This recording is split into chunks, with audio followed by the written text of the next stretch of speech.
Are you a kingdom-driven man? Do you have an ambition to accomplish more in life than what you're presently seeing, or to keep expanding beyond where you find yourself right now? If that's you, you're going to love this episode. I'm joined by none other than Ray Edwards. Now, if you've been in online marketing, if you've been in business or having anything to do with sales copy, you're going to know this name. Ray is an established copywriter that's responsible for writing over $200 million in sales copy. He's the author of the book, Copy That Sells. He also wrote a second book called Permission to Prosper, and he has a third book to be released soon. What I love about this interview that you're about to listen to is that Ray is a man with some wisdom. This guy's got some hard-earned wisdom. He's a believer. He's so genuine. He's so sincere. And we truly had such a great conversation. It was like talking to an older man full of wisdom, someone that was mentoring. There was times he was coaching. There's times he was offering guidance. And there's times he's teaching. And no matter where you are, you're going to benefit from this episode. It's full of practical advice. We get into, yes, we'll talk about the state of online marketing. We'll talk about sales copy and the latest trends and how audiences are changing and how that industry is changing. But we also get into some deep elements around faith. We talk about the message, permission to prosper. I don't know where you're listening from today, what your mindset is when you hear the word prosperity, if that's negative for you, if that's positive, or maybe you're neutral. But we break down some fundamental things that you have to understand from the Word of God that Ray has a great handle on so you can have permission to prosper. And that's going to look different for everyone. And you'll uncover that as we go through today's interview. Ray also shares some stuff that I believe he's never shared on other platforms. He said it himself today. It really is a phenomenal dialogue of talking to someone with some hard-earned wisdom and someone that you can get mentored from, you can get coaching from, and you can benefit from by listening to this episode. Permission to Prosper with Ray Edwards. Let's get into it.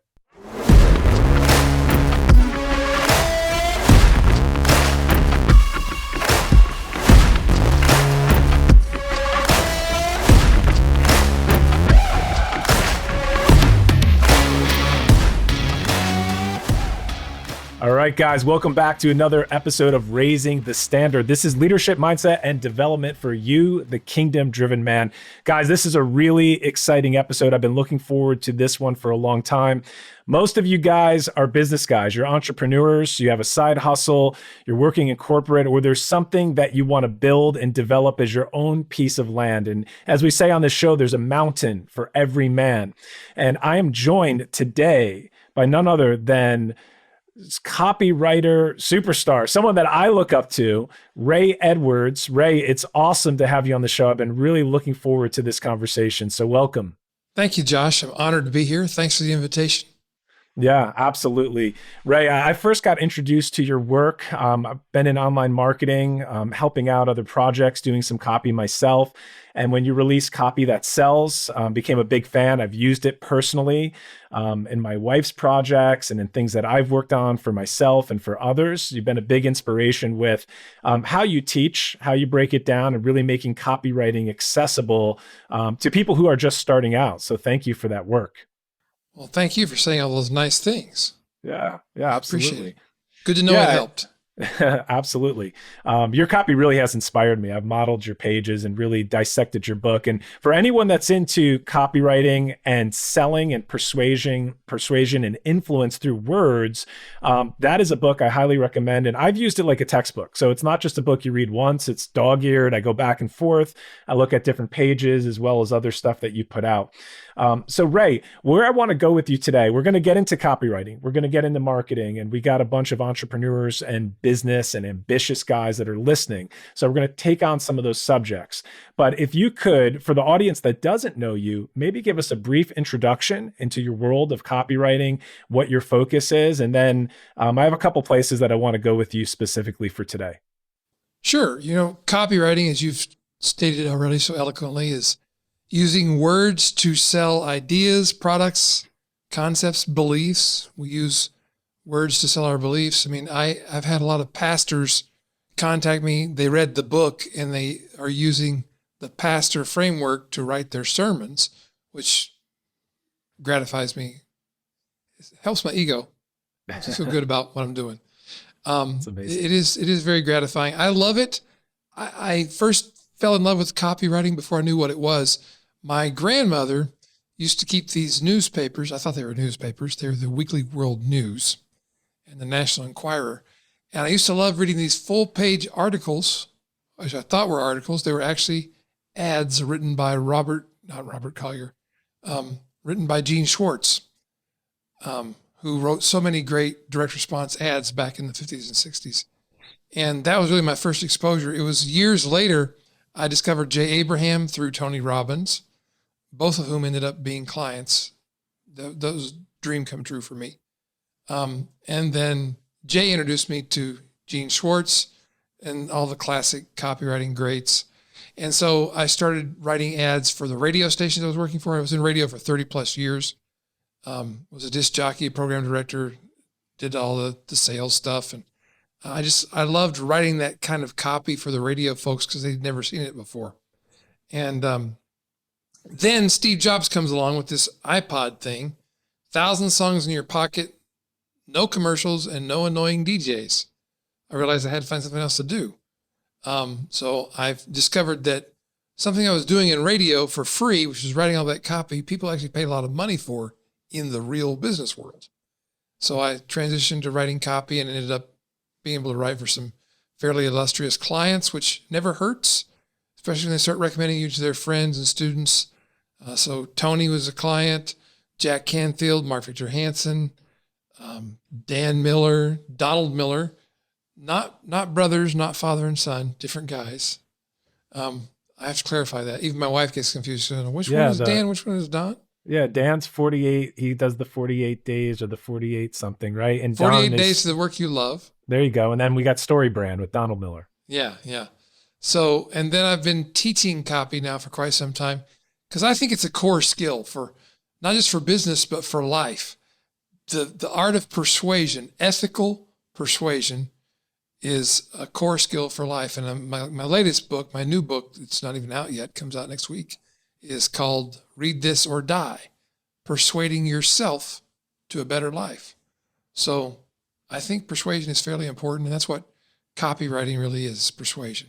Yeah, and I think it fits in really well with the conversation we have here for Christian men, for kingdom men that want to advance into their territory, because it's all about influence, isn't it, Ray? As a Christian, to influence our sphere of influence, to influence the people that we come in contact with, whether it's the workplace or family or just, different sects of society.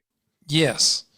It's definitely about influence. And the amount of influence you have, I think, depends on your integrity, which means, are you living out what you talk about, and your intensity, the degree to which you're committed to living that out. Well, let's dig into this for a minute, because this is great.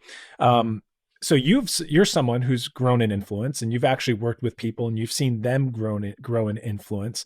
So what's your take on where a man is who's listening today, where you have a certain sphere of influence, it's wherever you start. And we know that everything starts small. How does that grow? Can it grow? And I would just like to hear your commentary on the growth process as we step into our sphere. And that could apply to an entrepreneur specifically, like people that you're helping them grow their business. But it also could apply to the average man who just has some favor on his life and his influence is expanding in the workplace, maybe through a promotion, maybe through the amount of people that he comes in contact with and has the ability to influence. What's that process look like? And can it grow? And how does that grow? It definitely can grow. I mean, I think we all intuitively know it can. The real question people are asking is how, and how can I do it faster? And I think how can I do it faster, this may not be a popular answer, is not the right question. The right question is how can I do it better?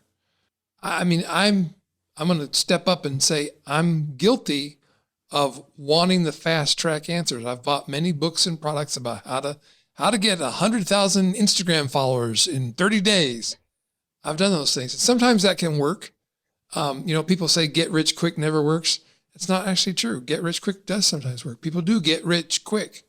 Now, whether that's good for them or not is another question. And how they did it is another question. But I think the answer to, for us as men, especially who are trying to create more influence, is first thing to do is ask yourself, why do I want more influence? And there are good reasons and there are not so good reasons. And I'm going to leave that for each man to figure out based on his own beliefs and who his allegiance is with, whether it's a good reason or not. If it's a self-serving only reason, I'm going to suggest you might want to examine it a little more closely. If it's in alignment with your values, with your ultimate values, then that's a sign you're on the right track. And that means, I believe, that our ambition might be better served by being intentional about the influence we're growing, why we're growing it, and doing it with integrity. And integrity doesn't just mean telling the truth. It means being true to the structure which you've attached your life to. So as a believing follower of Christ, your ambition, I would assume, is to imitate Christ. And not in a false way, but you model your behavior on his behavior. That means you operate with compassion, with intention, and staying in alignment with what God is doing in any given situation. So I think that ultimately means growing it more slowly. I think about how Billy Graham put it when he was asked late in his life, what would you do if you could go back and do it all? You've been a minister to so many celebrities, many stars, political influencers. What would you do differently? And I think his answer was something like, I'm paraphrasing now, but it was like, well, here's what I'd do differently. This time I'd start with 12 men. I'd live life with those 12 men. And I'd teach them to start with 12. And that's any of the lasting and good influence I think I've been privileged to experience has at that the root of it, starting with the few and going deep. Yeah, so many, Ray, that was awesome. And there's so many biblical principles in there, not despising small beginnings, starting small. And you talked about motivations, like what's the motives? And that's what Jesus always did. He always looked at the motives of people's hearts, and he could see that and discern that very quickly. And that's how he responded to them based on the questions that they came to him with. That was really rich. Thanks for that breakdown there. Let's stay on this thread, because I've noticed a shift in your messaging, in your copy, even an overhaul of your website, where now you're speaking specifically. Maybe it was after your second book, Permission to Prosper, but I've noticed a shift, if that is your second book, if I got that right. You did. That's correct. Yeah. Okay. And I'm noticing now that your positioning and the people that you're speaking to are more, not that they weren't purpose driven, but now you're using the name of Jesus on your homepage. You talk to spiritual people that have a deep mission. So I'd love you to talk about if there was a shift, or what shifted, where or did you reposition, or is that who it's always been? But I've noticed that shift. So I'd like to hear your take on that. Well, sure. We'll see how much you like my take after you get it. There was a refocusing. That's what I would call it. I wouldn't really call it a shift. Refocusing more on the thing I'm known for, which is copywriting.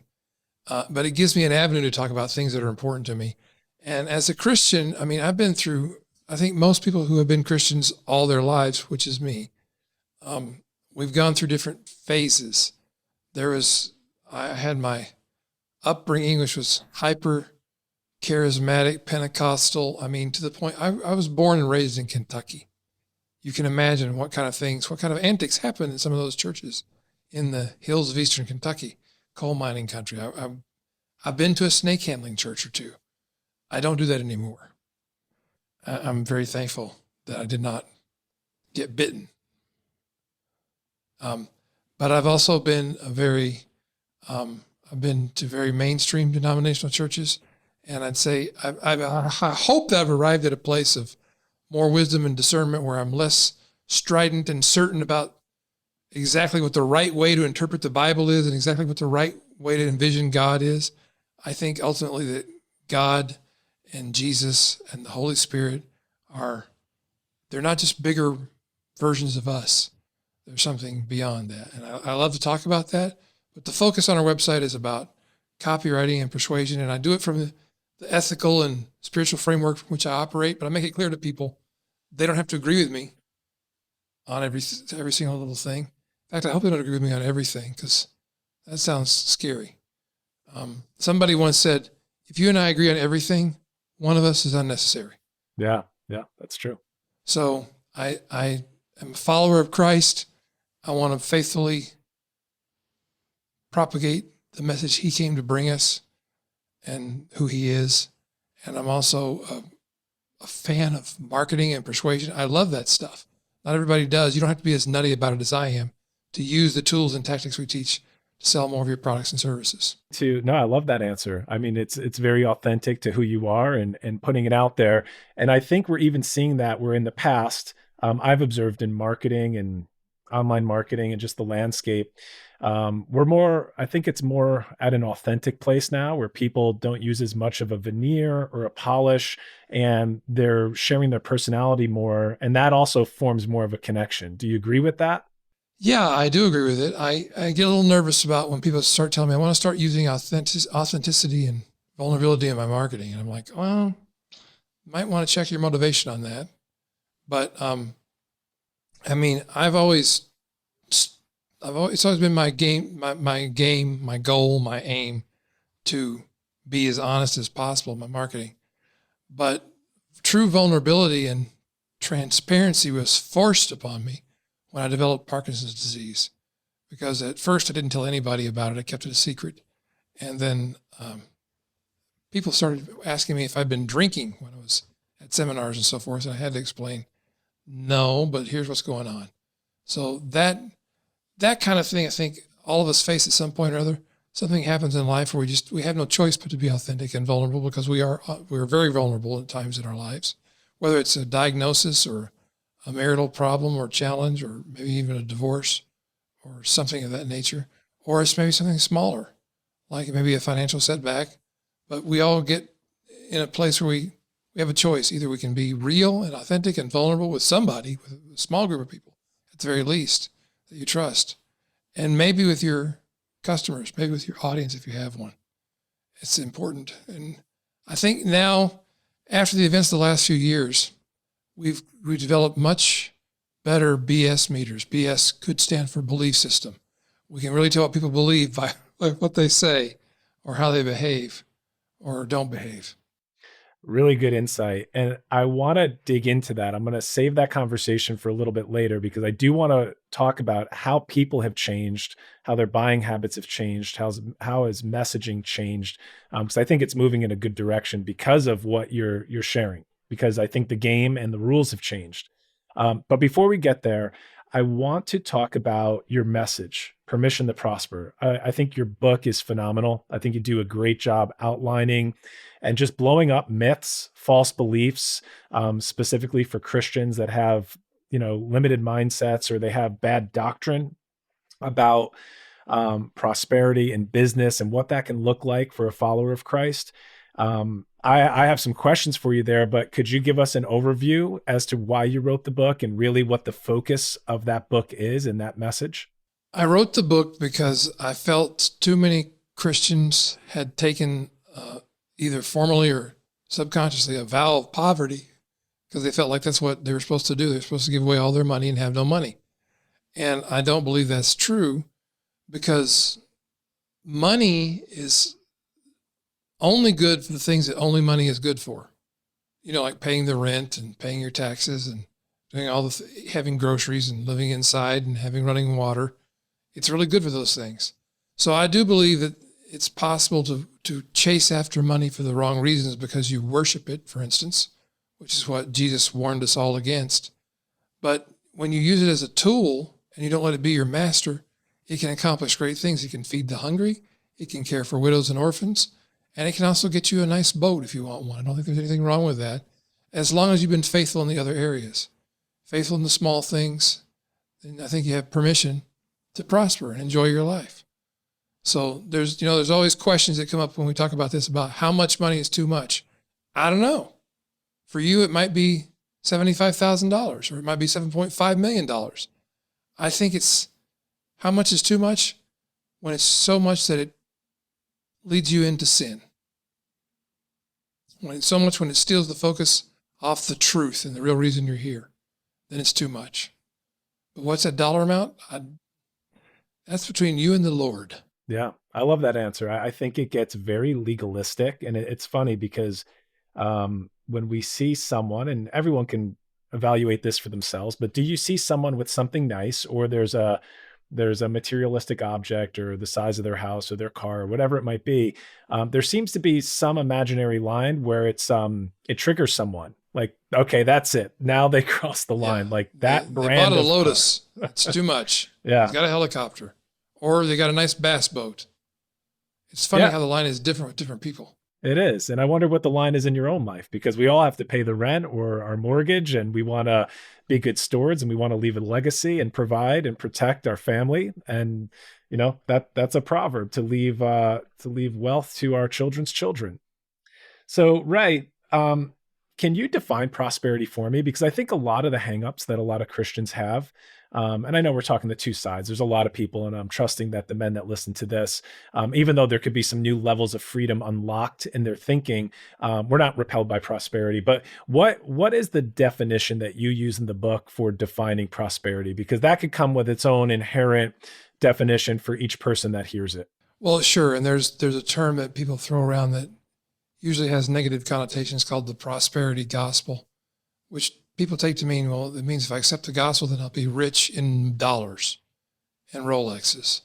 Jesus loves me, therefore I've got a Rolex. No, that's not how it works. Biblically, prosperity, we dig into it more deeply in the book, but biblically, just to give a quick answer, is it's the abundant life in all areas. It's your prospering in your health, in your family, in your relationships, in your walk with God, in your day-to-day life, in the peace you have inside despite external circumstances. That's the abundant life. And it can and does, I think, in the perfect picture of the world as God intended it to be, we're financially prosperous as well, which means we're not in want. And for some people that may be a lot, and some people that may be less, as we were discussing earlier. But it's the abundant life in all the different areas, not just in dollars and cents. And I absolutely hate the idea that some people have that says my righteousness is measured by my bank account. The more righteous I am, the more dollars I have. I think it's clear that's not how that works. Yeah, I think I've heard of those types of statements a long time ago. I think hopefully that's outdated in most circles, but there is a connotation. I think a lot of people treat prosperity unfairly. And maybe you can, obviously there is abuse and there is excess, and, some stereotypes are rooted in some level of truth, because we've seen some people take advantage of others. Where's this come from? Like, why do some Christians have such a repulsion to prosperity? Is it abuse that they've seen? In your research for the book, did you find something that you can share with us as to this is where it comes from? Well, I don't think there's one place, because I think this whole issue takes on many nuances. But I do believe that most of the negative feelings that we as Americans have are rooted in our history of the American church, which in many different tributaries of the stream that is Christianity did get carried away into this prosperity gospel idea that the holier you are, the more money you have. And even more directly, what prosperity gospel really refers to is those who unscrupulously had ministries where they were asking for money, and they were telling people, if you send me money, you'll get blessings. And they amassed huge fortunes for themselves, glorification of self, fulfillment of selfish desires, not representing the spirit of Christ in truth. And so that's the picture many people have. And some of those people went to jail because what they did was criminal. And that's, in terms of PR, that's not what the Christian church needs right now. Yeah, so certainly abuse and excess can lend to this. But as we see it, and I think you really articulated it great in terms of what prosperity is, and I attach it to, if we all have a calling in life, and it's different, right? We all are given different talents and different spheres of influence. And of course, as we discussed earlier, that can grow, that can expand as we're faithful and as we walk out the vision that God's given us. But some people need more. Some people need more to accomplish what they're called to do because of the calling on their life. And so, Yeah, for love to hear sure. your take on that. If you think about Mother Teresa and there's different opinions about Mother Teresa, but I think we can all agree she did a lot of good for a lot of people who had nothing. And people look to that and they say, that's the example. Mother Teresa had nothing. Well, she had nothing personally, but her organization, the organization that grew up around her compassionate heart, had to have money to get aid and help to those people.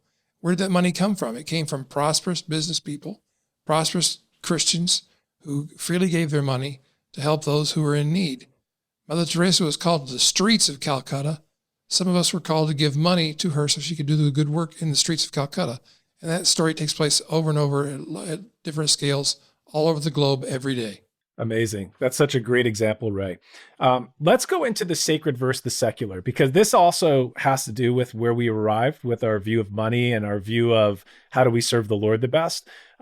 There's this view through church that, hey, the real work of the ministry is behind a pulpit or it's on a church payroll. And obviously we see it differently, but I'd love to hear your take on that, because you're living your mission right now and you're empowering others. And if you could break down, I know you touch on it in your book, I've talked about it in the past on this show as well, but this whole idea of sacred versus the secular, and even though, well, let me just turn it over to you and then I might have some follow-up questions. Yeah, I just would say there's no such thing as a division between sacred and secular. It's all sacred if we have the eyes to see it. And if we treat it as we've been instructed to treat it, as we know in our hearts that we understand the truth of it. Everything is sacred. Our work is sacred. And if it's not, if it feels somehow different than that, that's maybe a check engine light on your dashboard saying, take a look at what you're doing or why you're doing it. You can do the same work and it can be for secular, selfish, misguided reasons that'll make you unhappy and miserable.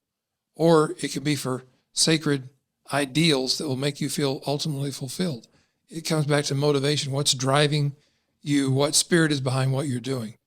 And I think most of us know the answer to that, whether we want to admit it or not. So what's the best way to change our mindset around this for anyone that's coming out of this mindset of sacred versus secular, or limiting beliefs around money, prosperity, that they actually have permission to prosper, that God wants to see them thrive and see them come into a place where it's okay to view resources as a tool, not something that we chase, but something that God gives into our hands as good stewards. What are some of the top ways that we can start to shift our mindset or change our beliefs around the way we approach finances? Well, what I would recommend is you start with asking yourself the tough questions that we've been bringing up here, and asking yourself, is that when you come up with an answer, like, is it wrong to be rich? If you have an answer that pops up in your heart that says, yes, it's wrong, then ask, is that true? And if your answer is yes, it's true, how do you know it's true? And many of us would come up with an explanation where we would say, well, I've seen lots of evidence of it. I've seen lots of selfish, greedy, rich people. Well, I've seen lots of selfish, greedy, poor people too. So beginning the questioning process and then doing your own homework.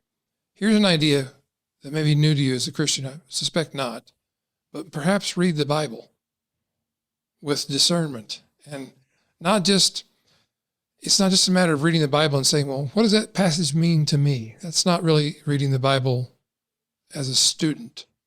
As a student, you would be asking yourself, well, who wrote this? Who was it written to? What were they trying to say? What did that mean in that culture, in that time in history? And what are the principles that translate to today that work for me? So rather than me just spoon feeding you answers, which I do in my book, so I don't want to be hypocritical, I do spoon feed you answers in the book. And I encourage you to do your own homework. Don't believe a word I've said. Go look it up and discern for yourself what the truth is.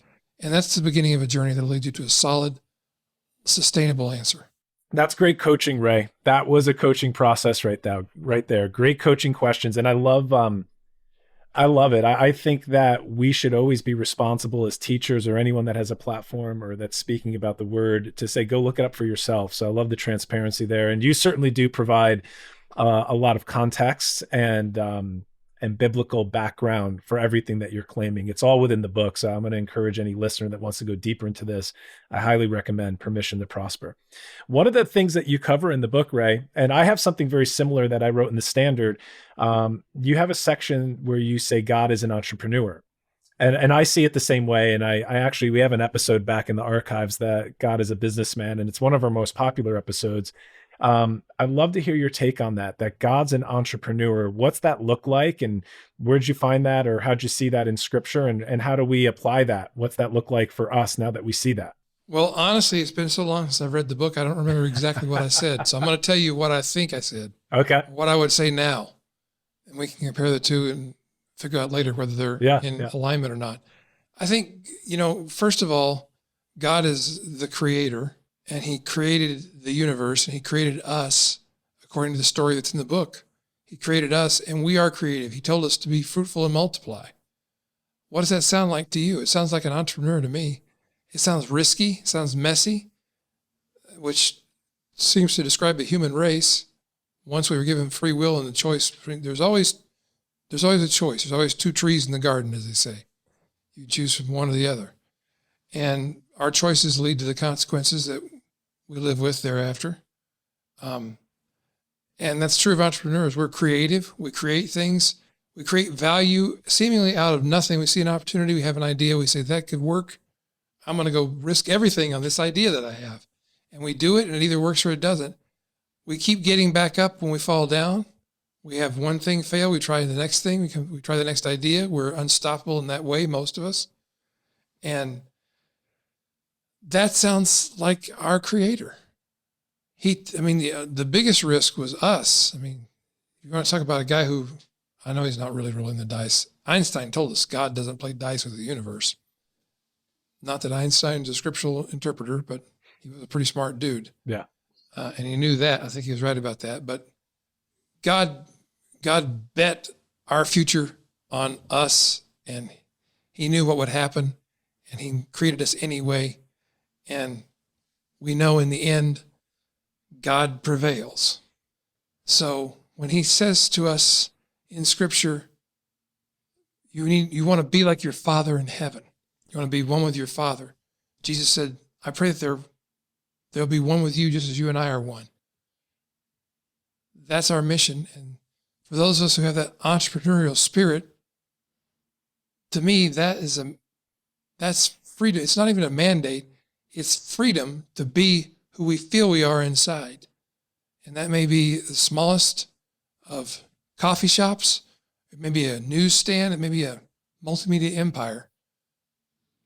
I don't know what dream has been planted in your heart, but that's why I feel God invented creation. He invented the idea of private property. He invented the ideas of ownership, of buying and selling. And again, there's answers. I have scriptures to back this up. I'm not going to turn this into a lesson, but in the book, all the references are there. Check them for yourself and see what you think. But I think he definitely is an entrepreneur. That's amazing, Ray. That just so you know, I did look at that section actually as we were preparing for this conversation, and that is pretty true to what you said. That we're created in His image. It's all about the creator aspect of God, and we know the enemy can't create. Yeah, good work there. You knew it. I'm the same way with my book. Sometimes I need to reread, and things are a little bit distant. So I get it. But yeah, you nailed it on the money. And I love that because we are created in His image. So we have this inherent ability to create. And that shows up in multiple dimensions. And as I was just starting to say that, even when we look at the enemy, when we look at Satan, he can't create. He only duplicates or counterfeits, but no creative ability there. But man has this creative ability because we're made in His image and His likeness. And I think that's very entrepreneurial. Yeah, it's the imago Deo, the image of God. Yeah. That's you and I. And I take it from a little bit of a different angle in the Standard. I talk about God as a businessman, where I see a theme with Jesus, and it's in almost every single parable. It's almost in everything that he shares, and it's something that the Lord spoke personally to me, is that he's always looking for a return on investment. I see this concept of an ROI through scripture of when he plants something, he comes back and he expects there to be fruit. He expects there to be an increase. He expects something else. So I view that there is a business side to God, and there's a side where he comes and he looks to see, what have you done? And it's not a harsh thing. I'm not trying to present him as a judge, but there is a side where he does judge to say, what have you done? As any businessman would. As I know you have a coffee shop, I'm sure you come in and check inventory and look at the sales and say, hey, what's going on here, and making sure that you're getting the right return on your investment. Feel free to add anything to that if you want to add some No, commentary to that. that's well said. I agree with you. Excellent. All right. Well, there is something you and I have in common. I love this. I am going to take you to one more portion in the book, but it's a lifestyle to me. It's not just something that you wrote. It's the way you live your life. It's what we talk about on this show as well. It's something I created this email challenge around called the unfair advantage. And it all culminates in what you call co-laboring with God, that we don't have to view ourselves as independent and, hey, it's like I'm going to do my own thing, but that you're invited into this journey. So I would love for you, Ray, to inspire us and just tell the guys that are listening what that looks like to co-labor, and practically what that looks like for you. God didn't need us, but he made us. He didn't need to do anything for us, but he did everything for us. He doesn't need us to pray because he already knows, but he invites us into that relationship. And that's the answer to why is because of relationship. God is relationship. Father, Son, Holy Spirit, that's a relationship. It's not like a club. There's interchange of essence. And that's how I see our relationship with God. And I see co-laboring with God.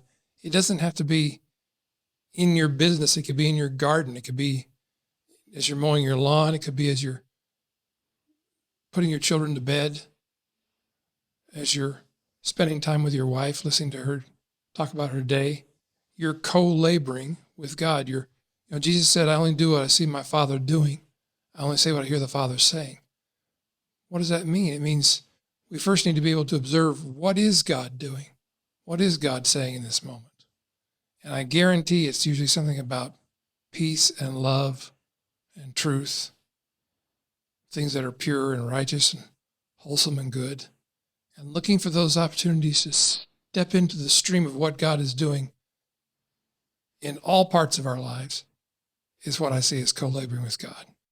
Is there a way that Ray Edwards does that practically? Like what that looks like for you in the way you run your business, or maybe it's a daily routine or habit that you've developed where you make room for that? I didn't come up with this. My leader, Christ, gave us the example. How frequently do we read about him withdrawing from his followers, from his disciples, early in the morning to spend time with his Father? What does that mean? What was he doing? I don't know exactly. I know he was probably praying and probably listening as much as he was talking. That's part of prayer. So prayer and meditation is how I start every day. And I return to that several times throughout the day, just for a few minutes. I don't want to sound like I'm some super disciplined monastic master, because I'm not. I'm just a flawed, greedy, lustful, gluttonous, mistake-making, selfish, ignorant, sometimes hard to take human being, working to be more like the Ray, you have such a genuine love for the Lord. As you speak, even when you're overcome with the presence of the Lord, and I'll do a quick timeout here, Ray, just so you know, we'll clean things up and we'll flow with it. It'll be edited. We're not live. But anything you want to say in the moment while the presence of the Lord is here, or if you want to flow, if there's anything you want to release, feel free. I just want to be more like the one I follow, more like the one who made me. Well, you know what I'm overcome with right now is I listen to you, and I just see your sincerity, is that we're talking about big subjects, and these subjects are outward. We're talking about prosperity. It's an inward thing first, but it shows up outward. I know that many people that listen to this, they'll see it from an outward perspective only, but the true prosperity is inward. And it comes back to our motives, our sincerity. And when the Lord sees that in us, that's a man he can trust. And then that's when we get to expand even more and we get to grow, and we're made a steward because we stored it well. And I know you talk about that principle of stewardship. What's that mean for you from like your definition of what stewardship looks like practically? It means in every area of my life, I want to, I'm not saying I do, but I want to behave. I work toward behaving, responding, feeling, and my first impulse to be one that would honor the name of Christ in every way, never dishonor him. And I'm imperfect at it. I feel at it all the time. I fail at it all the time. But I'm working so that it's more often the other case where I'm doing something where he would, if he were standing right next to me, which of course he always is, that he would say, "Well done." Ray, you have a lot of wisdom, a lot of experiences and encounters that you've been in through life. As I look to you as an older mentor right now and as a teacher, a father, someone who's instructing us, who's been through a lot, what would be one of your key, I'm not going to limit you to one if you want to share a few, but what are some of your key um, lessons or something that you would pass down to the younger generation or to the young men that are listening to you right now when it could be attached to this topic or anything else that you want to, but I just look at you as someone who's got some hard-earned wisdom. You've been around. What are the things that this generation needs to hear that maybe they're not hearing right now that you'd like to impart to them? Glad you saved the easy questions till last. Don't be too quick to accept whatever church or institution you're part of has all the right answers. Go and ask questions so you can figure out for yourself if that's true. Search the scriptures and see if these things are true. We're instructed to do. And don't be too quick to throw out the principles and the practices that your church or institution that you're part of. Don't be too quick to throw them out, because there are some things that have existed for thousands of years that shouldn't have. And there are some things that have existed for thousands of years because they were right. So I find that extremism on either end of that spectrum, it can be destructive to your spiritual life. And that's destructive to your entire life. So beyond that, I'd say seek the counsel of wise men and women, but especially as we're talking to a lot of men in this audience, to men and older men. I wish I had, if I went back in time and could tell my younger self, well, here's something that you should consider doing. One of those things would be spending more time with older men, listening carefully to what they say. You might start with your dad. And if he's no longer with you, I'm sure you remember some of the things he said that used to irritate the stuffings out of you. Maybe meditate on that and ask yourself, why did that bother me? Was he right? Here's a question to ask yourself, and write your answers in a journal maybe. What were the wisest things my father taught me? And how did he teach me? I totally endorse what you're saying. You know, Ray, from a young age, I've always been attracted to being around older guys that I could learn from. I've always had, either it was my father or the Lord brought a spiritual big brother into my life or a pastor. And I remember at a certain age, I chased them down and I said, I need what you have. I'm taking you out to lunch. And I entered into formal mentorships that way. So that's such wisdom. And I wouldn't change anything about the way I've done that. And I still have some of those relationships today. So I think there's so much wisdom in that, of finding someone who's has some life experiences or they've been where you want to be. And it's not always, I think sometimes with entrepreneurs and ambitious Christian guys, we can say, okay, find someone who's been where you want to be. And it's the guy who's got a great business. And we kind of limit it to that dimension.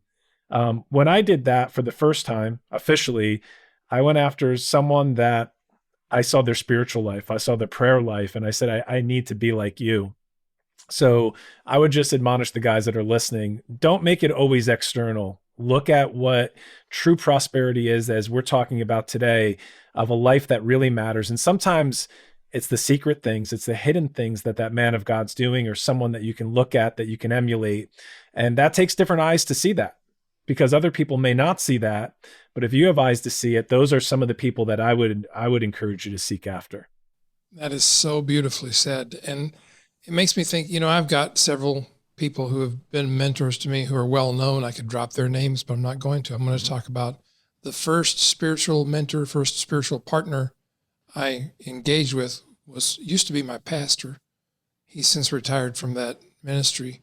He's a local pastor. His name is Rob Fisher. He lives here in the Pacific Northwest, and most people probably don't know his name, but he is a great man of God. I've learned so much from him. And to this day, he has heavy influence on my life. And Ray, I'll add one more thing to that, because in my relationship with an older spiritual father that I have, where I pursued that person, I can tell you there's a lot of richness on the other side of the relationship when you pull on another man's gifting. And that's a spiritual principle that you actually can unlock an older generation, because you're there to pull on it. And we see that even with Jesus. People came and pulled on him literally, and they were pulling gifting out of him. And the principle there is that, he couldn't minister where he wasn't received. He could only minister where there was a hunger. And when you put a hunger or a demand in the spiritual realm on another man of God, on someone that you're pursuing, I find that it unlocks. I've seen it in my life when men come to me and I have the chance to coach, mentor, or father.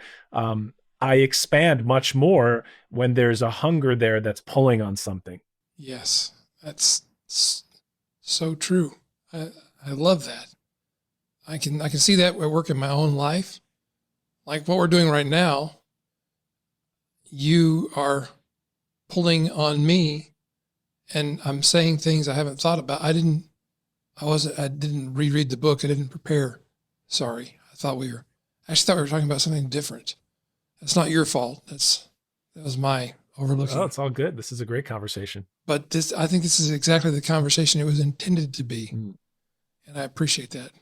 Yeah. And, I want to hear your take on this, because we're going to go into some online marketing stuff. And, in the past, Ray, just being totally vulnerable, I've shared this with my audience before, but I'm a perfectionist, which is rooted in fear of like making everything sound right or look perfect or over editing it. And so having a conversation like this is also great for me, because I'm not over preparing either to say we have to produce this perfect product that's perfectly scripted and perfectly well manicured and edited to look like some perception for external. As a wise man, what's your take? And I don't know if you've ever struggled with that. I'm sure you've seen it with the people that you've coached and worked with and wrote copy for. But what's your take on that perfectionism and that always trying to get it so perfect where it ends up being failure to launch, or it just becomes very limiting? Or it becomes something even worse, which is you being fake. And I look back at some of the earliest things I produced on video and through audio, and I kind of cringe. Not that I was intentionally being fake, but I can see it was a very well manicured and polished view of things. And it reminds me of a tour I took of Disney World. Back in the day, I was in radio and we did live broadcasts from Disney World. At the time, I just thought it's because they were nice people. They had these DJs come down from Tennessee and do a morning show from their studio for 5 days. I finally figured out, it's because we're advertising their park. That's why they're doing it. It's not because they're nice guys. They were nice guys, but there was an agenda that works there. But anyway, we're taking a tour of this Hollywood lot where it's set up to look like a filming location.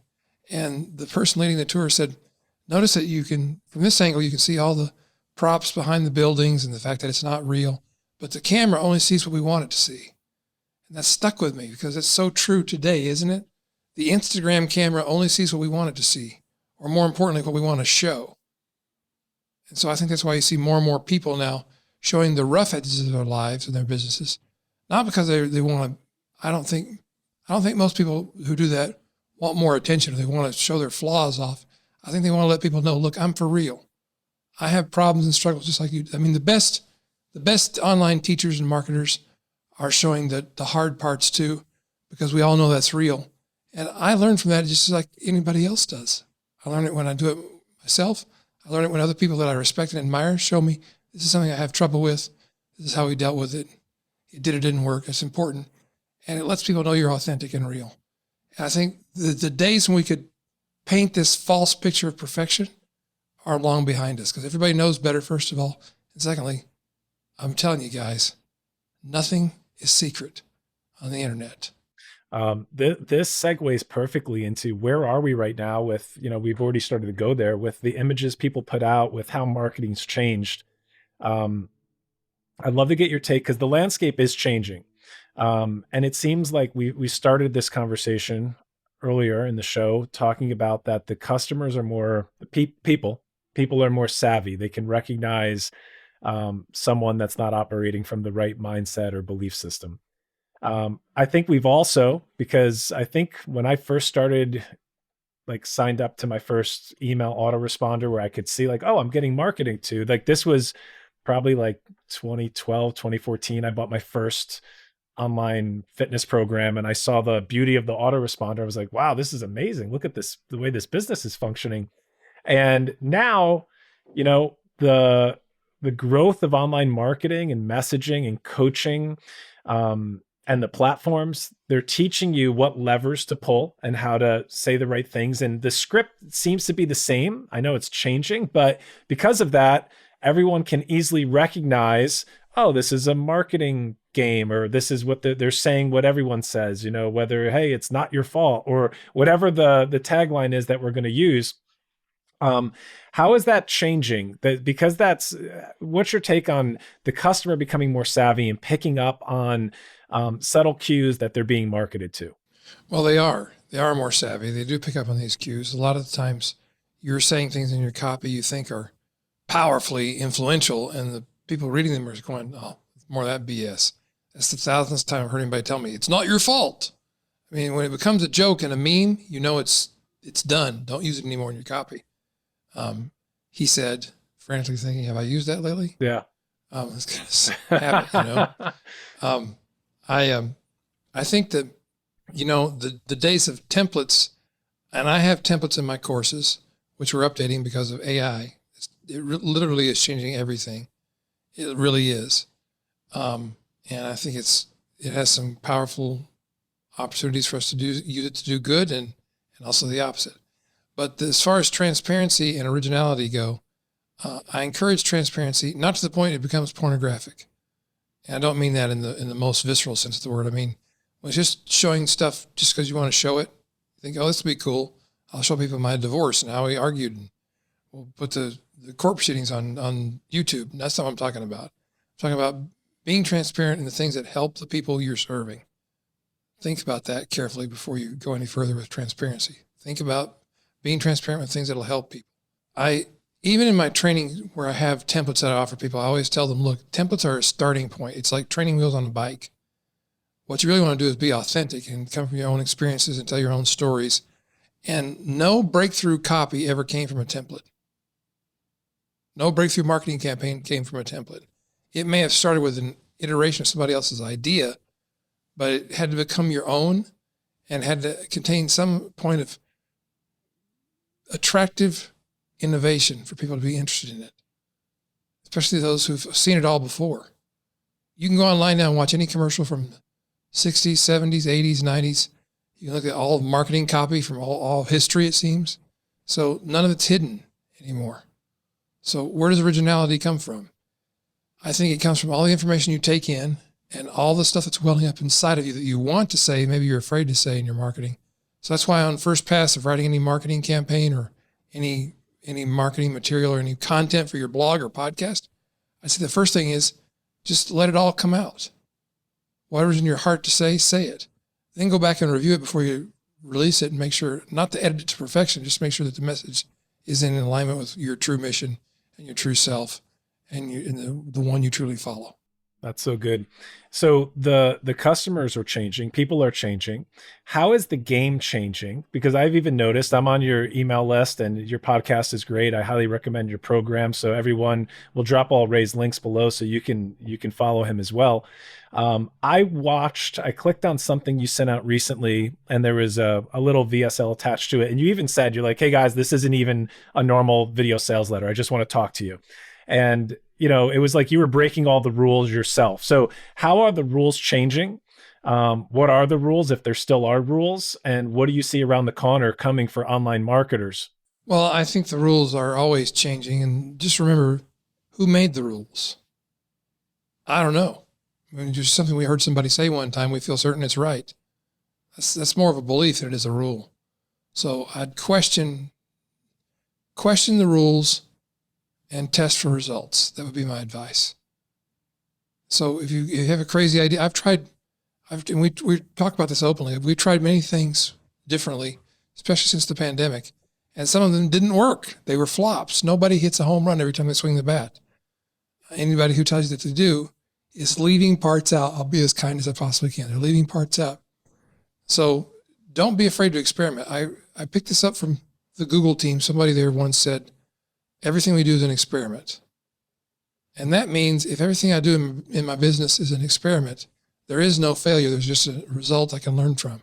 Wow, you're still learning. So you have to be humble in this game because it would be easy for us to think that you don't make too many mistakes or you're much better at picking the winners. I think some of us just much better at sharing the winners. Okay. I try not to be that person. I mean, I don't want to always fail either, but I fail enough that I can stay on the plus side of the ledger most of the time. All right. So you mentioned AI. You've been talking about it quite a bit. I've been listening to what you've been saying. Share your thoughts on it, on how it's changing or how you're using it, and we can even link to some of the ways that you can help people that want to learn more about what you do. But would love to just turn it over to you to hear your thoughts on artificial intelligence and how it should be used. Well, I appreciate you asking that. I like to call it augmented intelligence more than artificial because I don't know that anybody's convinced me yet that it's intelligent. In fact, some of the leading authorities, not just Christian authorities, but authorities on the science that's behind this whole thing, say quite clearly, this is not self-aware. This is not truly intelligent. It's imitating intelligent behavior. It's imitating us. So there may come a point where it is self-aware, it is intelligent. Then we have some real questions to start answering. So I'm glad we're thinking about them now. Like I heard somebody asking the other day, what happens if an AI gets saved? Do we baptize them? And it's kind of funny, but then you start thinking about it. Well, what if this thing came to you and said, no, I'm a being. I have a consciousness. I have free will. I have sinned. I don't know. I don't know the answer to that. So don't mistake what I'm saying. Sure. I don't have the answer to that. Yeah. It's an interesting question. But to back up a step or two, I think it's a great tool we can use. For me right now, the best utility of artificial intelligence or AI writers, we have one of our own where we've trained Chat GPT to write copy like I do, and with the same standards and qualifications that I have on my copy. But we still double check every fact, every sentence. We check it for plagiarism because it still lifts words from other people quite liberally. They tell you that in the sales copy on the site. So you got to be careful with it. But I think it's great for writing quick first drafts, especially if you have an outline of what you want the final draft to look like. You can get a quick first draft. So it speeds up the processes. It's not just about copy. It's about buying ads, measuring results, analyzing those results. It's good at those kinds of things. I think right now we just have to be very careful to always double check its work because we never know if it's right or not. Don't put more trust in it than you put in your team. Some people, it's like these days they put more trust in the AI than they do in God. That's clearly a mistake. It's just another idol then. But it's a good tool for speeding up your writing process and making it easier to get to a clear picture of what you want to say. And I think the best copy we write is not necessarily copy that's overhyped. It's copy that's very clear. That's what really sells effectively.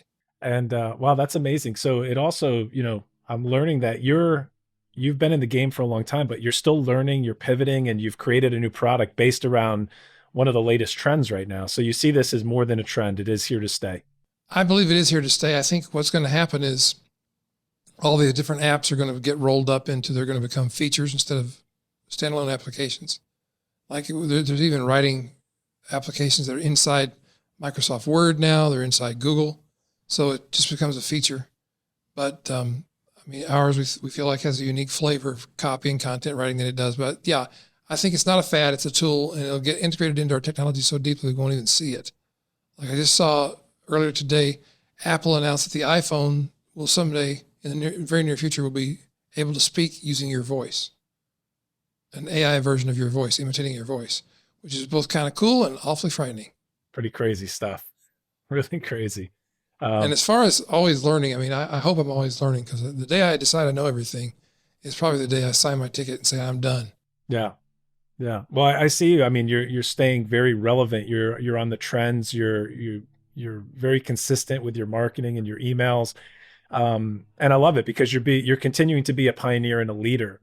And I think sometimes people get a certain level of success, and this can happen in our personal life. It can happen in our spiritual life, where we feel like we hit a peak and then it kind of goes downhill from there. And I think like the perfect example would be, an older gentleman that hits retirement age and then they kind of give up, or they slide into a whole new lifestyle where they feel like their best days are behind them.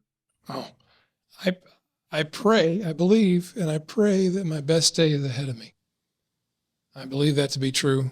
I think in the Ray version of theology, which means this is what I believe myself. I don't require you to believe it, but I think if my best day, my most important day wasn't still ahead of me, I wouldn't still be here.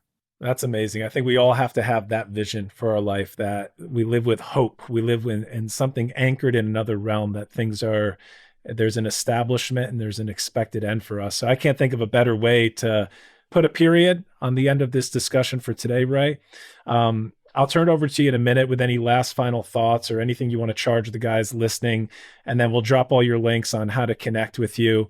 So let me just give you the last word. If there's anything left that you want to share with the men for today, and then we'll close out.